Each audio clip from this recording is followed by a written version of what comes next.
ठीक।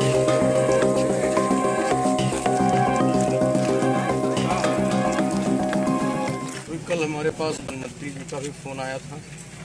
टीमें और बढ़ाई जा रही हैं, ड्रोन भी नए खरीदे हैं और लगातार अब इधर रुख किया है, आगे बढ़ा है, तो संभावना बढ़ी है कि भेड़िया जल्दी पकड़ा जाएगा। क्योंकि वो अपनी मान से जहां वो रह रहा था वो 10-5 किलोमीटर के एरिया में ही दाएं बाएं जा रहा था, लेकिन अब लगभग 20-22 किलोमीटर आगे बढ़ कर के आया है।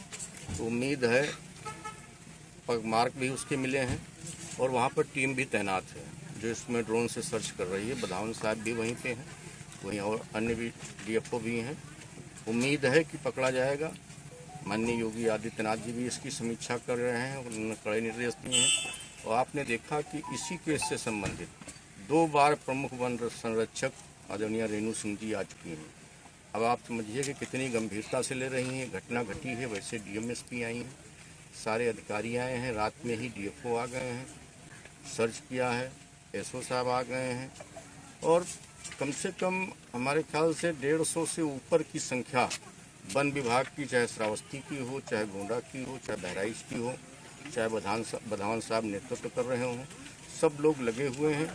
सरकार पूरी निष्ठा के साथ और ईमानदारी के साथ अपने अधिकारियों कर्मचारियों के साथ लगी हुई है और निरंतर जागृत कर रही है। ये नया क्षेत्र चुन लिया। उधर दबाव जब बढ़ा और रात में हो हल्ला होता रहा, लोग जगते रहे, तो आगे की तरफ बढ़ा है। अब आगे की तरफ बढ़ा है तो उसके पकड़े जाने की संभावना भी है। विधायक जी, आप जो बंदूक लेके चल रहे थे उसके ऊपर जो है अखिलेश ने तंज किया, उस पर क्या कहना चाहेंगे? अगर वो लोग भी इसी तरह से जनता के साथ खड़े रहते, जनता का सहयोग करते दुख सुख में, तो आज उनकी स्थिति ये न होती। अगर हम रात में जनता के लिए, जनता का मनोबल बढ़ाने के लिए हम उनके साथ अपनी राइफल लेकर के, लाइसेंसी राइफल लेकर के चल रहे हैं, उनके साथ जाग रहे हैं गांव में, तो उनको कौन सी दिक्कत आ रही है? क्या वो समझते हैं कि हम भी एसी में बैठ करके वहीं से आदेश निर्देश दें, वहीं से पार्टी चलाने का काम करें, वहीं से पार्टी के कार्यकर्ताओं को निर्देशित करने का काम करें?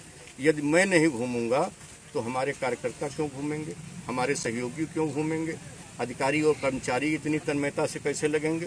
इसलिए जैसी सरकार होती है, जैसा नेतृत्व होता है, उसी तरह से अधिकारी और कर्मचारी भी काम करते हैं। जनपद बहराइच में विगत 2 माह से इस प्रकार की घटनाएं संज्ञान में आ रही हैं कि भेड़िए के कारण जो है छोटे बच्चों को या अन्य को जो है बार जो है चोटें लग रही हैं या कई जो है मृत्यु हुई है। कुल मिला के जो है विगत दिनों में 7 इस प्रकार की घटनाएं संज्ञान में आई थी और उसमें जो हमारे माननीय जनप्रतिनिधि हैं, जो पुलिस विभाग है, वन विभाग है, जो अन्य विभाग है, पंचायती राज, राजस्व विकास विभाग, ये सब लोग मिलकर काम कर रहे हैं। इन सब की यही है कि जन जागरूकता के माध्यम से लोग जो है खुले में ना सोएं, अपने घरों के अंदर सोएं या फिर छतों पे सोएं और कुछ दिन तक एहतियात रखें।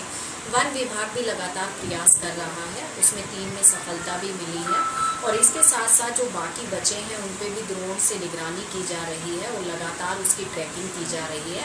और मुझे जल्दी ही उम्मीद है कि जब सभी लोग मिलकर काम करेंगे तो जल्द ही हम उन लोगों को पकड़ लेंगे और इसमें गांव में जागरूकता का कार्यक्रम भी निरंतर चलता रहेगा। कितनों की मौत हुई है? मुआवजा कितनों को दिया गया है आपके द्वारा?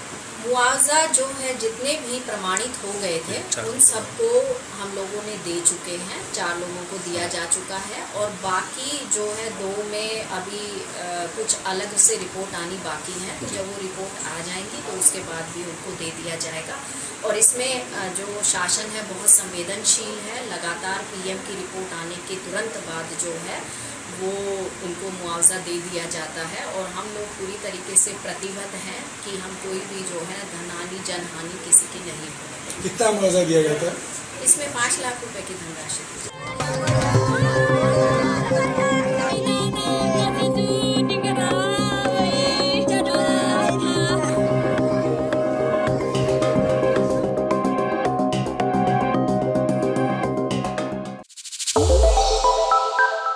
श्रेष्ठ उत्तराखंड पर खबरों से जुड़े रहने के लिए चैनल को सब्सक्राइब और लाइक करें, बेल आइकन दबाएं और देखते रहें श्रेष्ठ उत्तराखंड।